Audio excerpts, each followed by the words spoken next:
everyone, welcome back to GK Today. I'm Nuzat Sana this side, your mentor and educator. So basically we were doing previous year questions of RRB NTPC exam.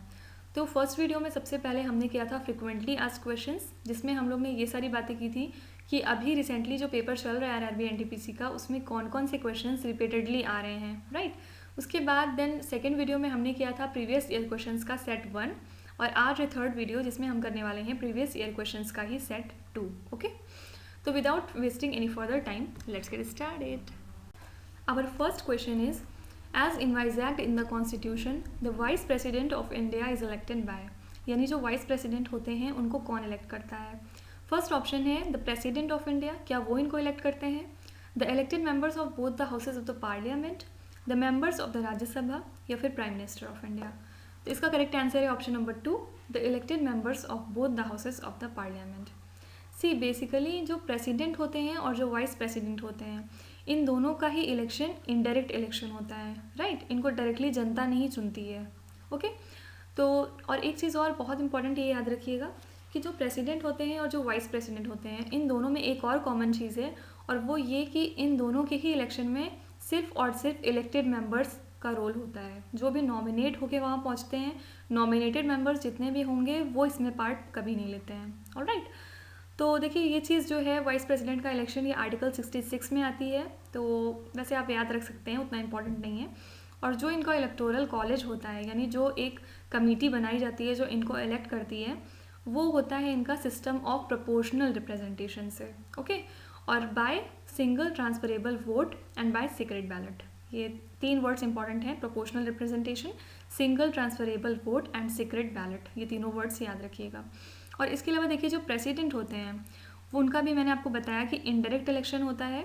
दोनों house के members again participate करेंगे, लेकिन जो nominated members होंगे वो इसमें बिल्कुल नहीं आएंगे। ओके, इसके अलावा जो लेजिस्लेटिव असेंबलीज होती हैं उनके भी सिर्फ इलेक्टेड मेंबर्स इसमें हिस्सा लेंगे। और इसके अलावा जो दिल्ली एंड पुडुचेरी, उसके जो मेंबर्स हैं वो भी इसमें पार्टिसिपेट लेंगे। लेकिन एक बात बस हमेशा याद रखिएगा कि वाइस प्रेसिडेंट और प्रेसिडेंट के इलेक्शन में सिर्फ और सिर्फ इलेक्टेड मेंबर्स का रोल होता है, that's it. Okay, question number 2, find the similarity among the following dance forms, Kathak, Kathakali, Bharatanatyam and Madhubani. तो आपको बताना है कि इन चारों डांस में क्या चीज़ कॉमन है। फर्स्ट ऑप्शन है देयर इज़ नो सिमिलैरिटी, यानी इसमें कुछ भी कॉमन नहीं है। Then all this originated in north India, all are practised by female artist only, या फिर all are south Indian dance forms. तो देखिए अगर आपको थोड़ा सा पता हो, जैसे कथक आपको पता है कि ये नॉर्थ इंडिया का डांस है, यूजुअली यूपी में किया जाता है, ये यूपी बिहार साइड, राइट। और इसके अलावा कथकली की बात करें तो ये केरला का डांस है। तो अब यहाँ से आपको ये पता चला गया कि एक नॉर्थ का डांस मिल गया आपको, एक साउथ का डांस मिल गया। तो option number 2 and option number 4 ये दोनों तो बिल्कुल भी नहीं हो सकते हैं, राइट। तो आपके पास बच रहा है option number 1 and option number 3। अब इन्हीं दोनों में से एक कोई राइट आंसर है। अब अगर भरतनाट्यम की बात करें तो ये तमिलनाडु में होता है। और देखिए मधुबनी कोई डांस फॉर्म एक्चुअली है ही नहीं। Madhubani is a painting in of Bihar, ये बिहार की एक पेंटिंग है जिसको शायद जीआई टैग भी मिल चुका है, आई डोंट नो, लेकिन ये बहुत खास वहाँ की पेंटिंग है। ओके, तो एक्चुअली क्वेश्चन एसएससी के पेपर में भी एक बार आया था कि मधुबनी पेंटिंग कहाँ की है, तो प्लीज़ रिमेंबर कि ये बिहार से है। तो अब अगर आपको ये पता चल गया कि इसमें से 3 डांस फॉर्म्स थे लेकिन एक डांस फॉर्म था ही नहीं, एक पेंटिंग का नाम दिया हुआ है, तो आप बताइए क्या इसमें कोई सिमिलैरिटी दिखती है आपको? कोई भी, कुछ भी सिमिलर नहीं है। तो इसलिए आपका ऑप्शन नंबर 1 करेक्ट आंसर हो जाएगा, there is no similarity at all. Alright, देखिए एक चीज़ और, मैंने आपको पिछले वाली वीडियो में बहुत सारे डांस बताए थे, जैसे कुचिपुड़ी मैंने बताया था आंध्र प्रदेश का है, then there was Kathakali Kerala का है, और इसके अलावा मोहिनीअट्टम भी केरला का डांस था, और गरबा हम गुजरात में देखते हैं। इसके अलावा एक घूमर था, वो राजस्थान का था। तो इस टाइप के जो बेसिक डांस फॉर्म्स हैं उनके थोड़े से आप स्टेट्स याद रख सकते हैं। Question number 3, Simon commission of 1927 was boycotted because of what reason. तो सबसे पहले तो आप यही याद रखिएगा कि साइमन कमीशन कब आया था, 1927 में आया था। देखिए एक्चुअली जब मॉन्टेग्यू चेम्सफोर्ड रिफॉर्म आता है 1919 में, तो उसके बाद बहुत ज़्यादा अनरेस्ट होने लगता है इंडिया के अंदर, राइट।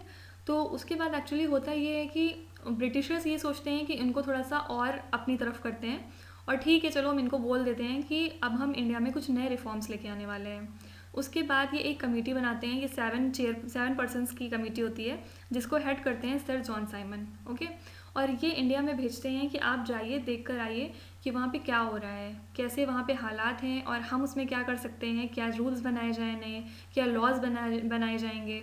तो ये सारी चीज़ों को डिस्कस करने के लिए और एक बार ओवरव्यू लेने के लिए ये कमेटी यहाँ पे आती है।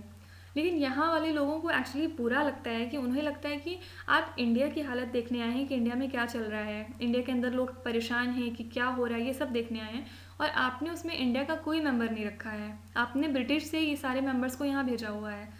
तो मतलब there was no logic behind it कि जो लोग ब्रिटिश में बैठे हुए हैं, जो ब्रिटिश से आ रहे हैं, उन्हें क्या पता इंडिया में क्या हो रहा है, वो 2 दिन यहाँ रह के क्या जान लेंगे कि यहाँ पे क्या हो रहा है, राइट। तो इस वजह से एक्चुअली इसको बाइकआउट किया गया था। तो मैंने एक्चुअली आंसर आपको बता ही दिया है। तो फर्स्ट ऑप्शन यहाँ पे to protest the arrest of Gandhi ji की मैंने कोई बात नहीं करी अभी, तो ये ऑप्शन एलिमिनेट हो जाता है। देन सेकेंड है as Indians were excluded from the commission, right answer, as Indians were excluded from the commission. देखिए एक्चुअली जो इंडियन नेशनल कांग्रेस थी, फिर उसके बाद इनका 1927 के अंदर ही मद्रास सेशन होता है एक, मद्रास में इनका एक्चुअली आपको पता होगा कि जो आईएनसी थी उनका हर साल कोई ना कोई सेशन होता था और कई बार तो साल में 2 बार भी हुआ है। तो जो उस बार 1927 में सेशन हुआ था वो मद्रास में इनका सेशन हुआ था और वहाँ पे इन्होंने ये डिसाइड किया था कि ये बाइकआउट करेंगे साइमन कमीशन को। उसके बाद नारा लगता है पूरे इंडिया में, go back Simon, Simon Bharat छोड़ो, राइट। तो ये हो गई साइमन कमीशन की बात।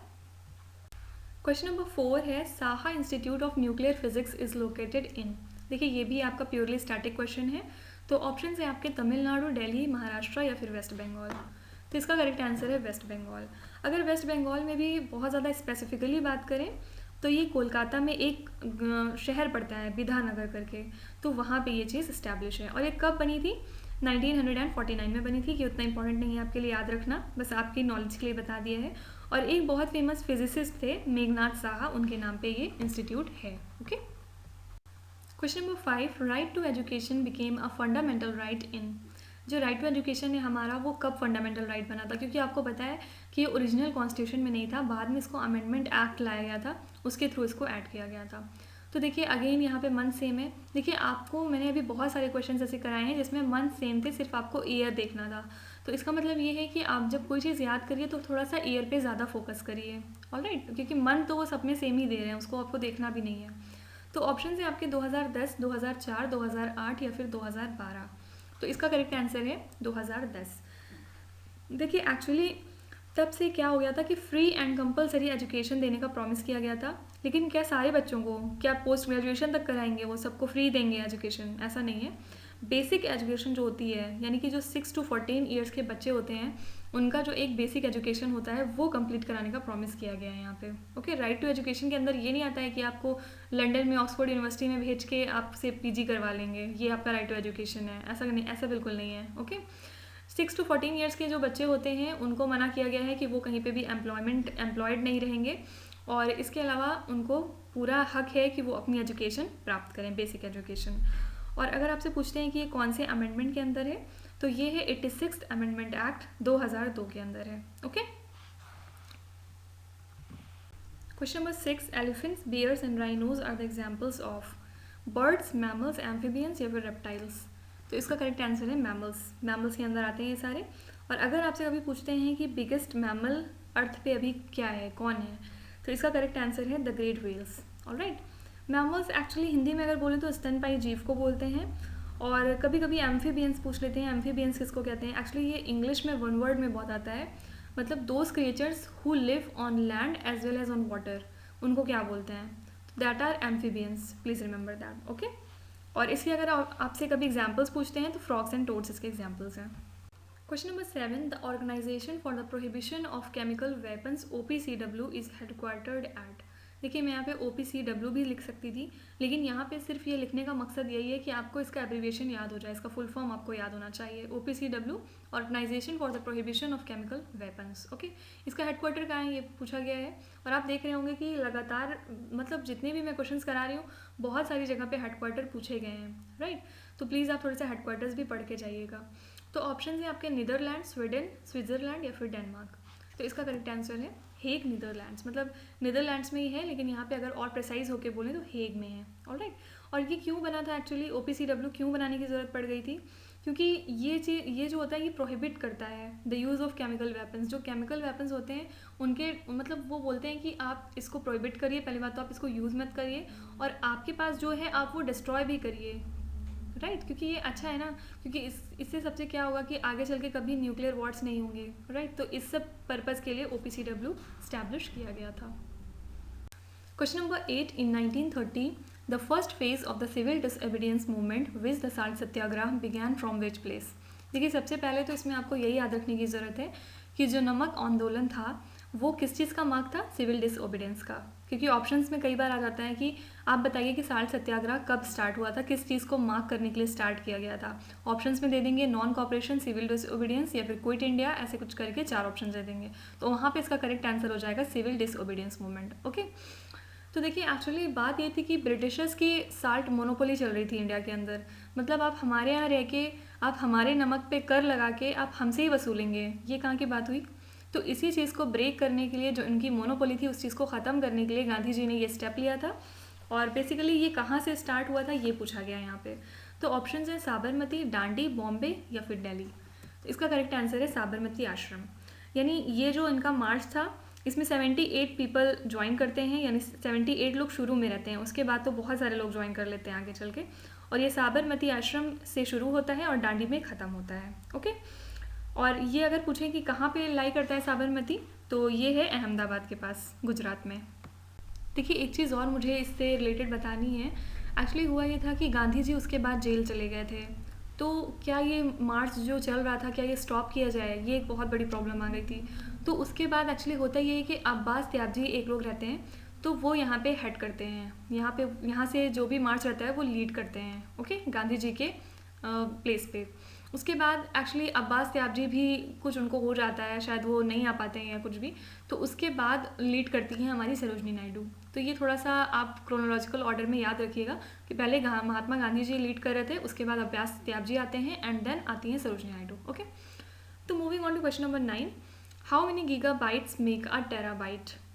तो देखिए मैंने आपको बताया कि कंप्यूटर से भी बहुत क्वेश्चंस आ रहे हैं आरआरबी में, तो आप थोड़ा सा क्रैश कोर्स टाइप का या कुछ भी ऐसा यूट्यूब पे या गूगल पे कहीं पे पढ़ के जाइएगा कंप्यूटर से रिलेटेड थिंग्स।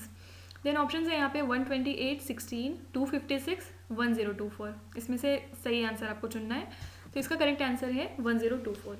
देखिए आपको बस मैं थोड़ा सा बेसिक बता दे रही हूँ कि 1 बाइट में 8 बिट्स होते हैं। Okay, 1 byte is equals to 8 bits. और अगर आप कभी आपसे पूछते हैं कि आप बिट्स का फुल फॉर्म बताइए, तो बिट्स का फुल फॉर्म होता है binary digits. Okay, 1 byte is equals to 8 bits होता है, बस ये याद रखिए, और उसी से ये सारा कुछ निकाला जाता है। आप इसको थोड़ा सा देख सकते हैं यूट्यूब पे।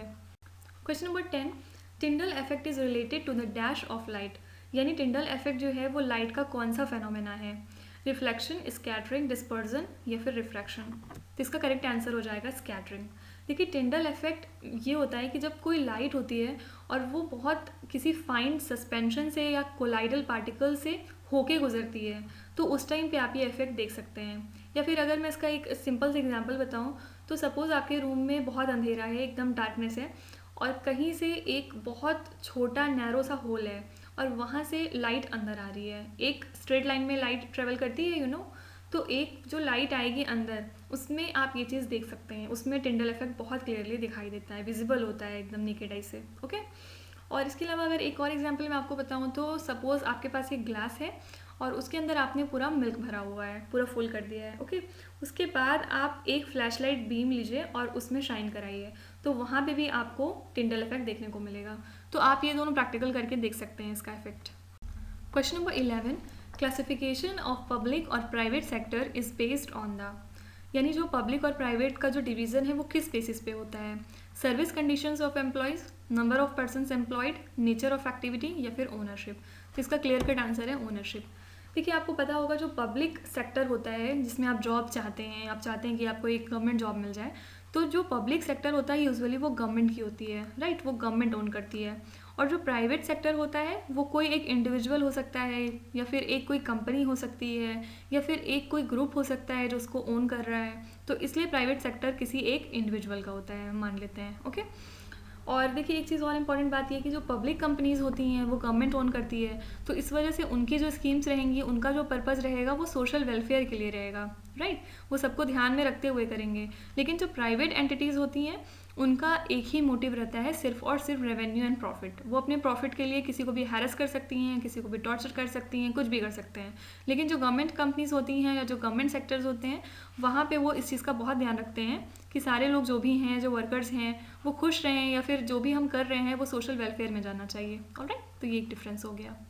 Question number 12, work done in moving a unit charge between 2 points in an electric circuit is. ये एक बड़ी सी डेफिनेशन है और इसके लिए एक वन वर्ड में हम क्या बोलेंगे ये आपको बताना है सिर्फ। तो ऑप्शंस हैं पोटेंशियल डिफरेंस, करंट, पावर या फिर रेजिस्टेंस। तो इसका आंसर है पोटेंशियल डिफरेंस। देखिए इसमें ये आपने 9th-10th में कभी ना कभी ज़रूर पढ़ा होगा जब थियरी आप पढ़ते थे फिजिक्स की। तो बस आपको यहाँ पे बस यही याद रखना है कि एक लाइन पढ़िए ये वाली पूरी डेफिनेशन, और बस ये याद कर लीजिए कि इसका मतलब होता है पोटेंशियल डिफरेंस। ऑलराइट, और अगर आपसे पूछते हैं कि पोटेंशियल डिफरेंस को मेज़र करने के लिए हम क्या यूज़ करते हैं, तो वोल्ट मीटर यूज़ करते हैं, और वो हमेशा हम कनेक्ट करते हैं पैरेलल में, नॉट इन सीरीज़।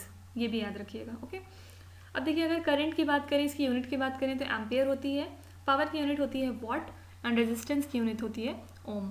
और इसके अलावा मैंने कल बताया था आपको 2 यूनिट्स ऐसी होती हैं जिनकी सेम यूनिट होती है, 2 ऐसी क्वांटिटीज़ हैं एक्चुअली। तो वो कौन कौन सी थी उतने टाइम? वर्क और एनर्जी की यूनिट जूल थी। ओके, क्वेश्चन नंबर 13, द रण उत्सव is a festival celebrated in. रण उत्सव कहाँ का फेस्टिवल है? देखिए अगेन फेस्टिवल, लुसोंग हमने पढ़ा था वहाँ पे सिक्किम का था, देन हॉर्नबिल पढ़ा था नागालैंड का था। अब पूछा है कि रण उत्सव कहाँ पे मनाते हैं। तो इससे देखिए आपको थोड़ा सा बेसिक पता चल रहा होगा कि आरआरबी में अगर आप पेपर देने जा रहे हैं तो आपको किन चीज़ों पे ज़्यादा फोकस करना है। फेस्टिवल्स पे, एब्रिविएशंस पे, ये सारी चीज़ें जो मैं बार बार करा रही हूँ, इससे आप थोड़ा सा एनालाइज कर सकते हैं। बस मेरा यही पर्पज़ है ये वीडियो ले आने का। ओके, तो ऑप्शन है आपके गुजरात, हिमाचल प्रदेश, राजस्थान या फिर मध्य प्रदेश। तो देखिए एक्चुअली इसका करेक्ट आंसर है गुजरात। गुजरात में ये फेस्टिवल मनाया जाता है। इसके साथ ही देखिए मुझे एक बात और आपको बतानी है, एक होता है रणथंबोर नेशनल पार्क। अब ये रण उत्सव दूसरी चीज़ है, और रणथंबोर, बहुत सारे लोग सोचेंगे कि रण उत्सव अगर गुजरात में मनाते हैं तो रणथंबोर भी हो सकता है गुजरात में ही हो इसका नेशनल पार्क, लेकिन गलत है फ्रेंड्स। रणथंबोर नेशनल पार्क होता है आपके राजस्थान में, प्लीज़ रिमेंबर दैट। रणथंबोर अलग चीज़ है एंड रण उत्सव अलग चीज़ है। Question number 14, the headquarters of the Indian council of agricultural research आईकार is located at. सबसे पहले तो आप यहाँ पे आईकार का फुल फॉर्म ही याद कर लीजिए, Indian council of agricultural research. अब पूछा है कि इसका हेडक्वार्टर्स कहाँ पे है। अगेन हेडक्वार्टर्स, देखिए कितने फ्रिक्वेंटली ये सब क्वेश्चंस पूछे जा रहे हैं, राइट। तो यही मतलब होता है प्रीवियस ईयर क्वेश्चन अगर आप कर रहे हैं तो थोड़ा सा उसमें एनालिसिस की ज़रूरत होती है कि आप उसमें एनालाइज करिए कि आपके एग्जाम के लिए कौन सी चीज़ें ज़्यादा इंपॉर्टेंट हैं। और ये चीज़ समझने के लिए सबसे बेस्ट सोर्स होता है प्रीवियस ईयर क्वेश्चंस। इसलिए मुझसे जितना हो पाएगा हम लोग, जब तक आपका एग्जाम नहीं हो जाता, कोशिश करेंगे कि हम लोग ये सीरीज़ कंटिन्यू रखें। Okay, so coming back to the options, first option है नई दिल्ली, देन बेंगलुरु, देहरादून या फिर मुंबई। तो इसका करेक्ट आंसर है नई दिल्ली। और ये कब इस्टेब्लिश हुआ था? 1929 में। और ये इतना इंपॉर्टेंट नहीं है, ज़्यादा आपको याद रखने की ज़रूरत नहीं है, बस आप ये याद रखिए कि आईकार का हेडक्वार्टर है नई दिल्ली में। Question number 15, last question of today, a chemical reaction is called dash reaction when heat is given out. देखिए जब भी कोई चीज़, आप हीट की बात छोड़िए, कोई भी चीज़ अगर बाहर जा रही है तो वहाँ पे एक्सो का यूज़ होगा, और अगर कोई चीज़ अंदर आ रही है तो वहाँ पे एंडो का यूज़ होगा। ऑलराइट, तो यहाँ पे ऑप्शंस हैं एक्सोथर्मिक, कॉम्बिनेशन, एंडोथर्मिक या फिर डिकम्पोजिशन रिएक्शन। तो समझ में आ गया होगा आपको, इसका करेक्ट आंसर है एक्सोथर्मिक रिएक्शन।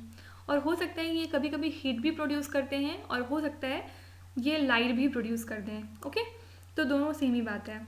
और जो भी एनर्जी रहती है उसको वो सराउंडिंग्स की तरफ बाहर निकाल देते हैं।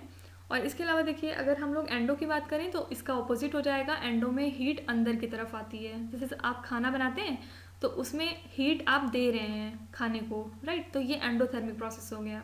और अगर आप इसी तरह कैंडल जला रहे हैं तो उससे हीट बाहर आ रही है, तो वो एक्सोथर्मिक प्रोसेस हो गया। ओके, और अगर कॉम्बिनेशन रिएक्शन की बात करें तो सपोज ए है कोई रिएक्टेंट और बी है कोई रिएक्टेंट, तो कॉम्बिनेशन का मतलब हो जाता है A plus B is equals to A B, यानी दोनों को मिला के कुछ जो आपका प्रोडक्ट बनता है वो दोनों से मिलके बना होता है। इसी तरह अगर डिकम्पोजिशन की बात करें तो वो उसका ऑपोजिट हो जाएगा। सपोज ए बी है तो इसको डिकम्पोज यानी टूट जाएगा ये ए प्लस बी में। Okay, I hope all this 4 reactions are very clear in your head. So that's it for this video. I hope you have liked the session, and yes, don't forget to subscribe to GK Today channel. Okay, and ये series अभी हम लोग continue कर रहे हैं, इसके बाद हम लोग देखते हैं हम लोग क्या स्टार्ट करेंगे। और तब तक आप मुझे ज़रूर बताइएगा कमेंट सेक्शन में कि आपको सीरीज़ कैसी लग रही है। इसके अलावा आप कौन से एग्ज़ाम को अभी टारगेट कर रहे हैं और या फिर आपको किसी सब्जेक्ट में दिक्कत हो रही है, किसी टॉपिक में प्रॉब्लम हो रही है, तो ये सारी चीज़ें आप कमेंट में मेंशन कर सकते हैं ताकि हम लोग अच्छे से प्लान कर सकें आपकी चीज़ें सॉर्ट आउट करने के लिए। ऑलराइट, सो फिर मिलेंगे नेक्स्ट वीडियो में। Thank you so much for watching and me Nuzrat Sana signing off. Bye bye.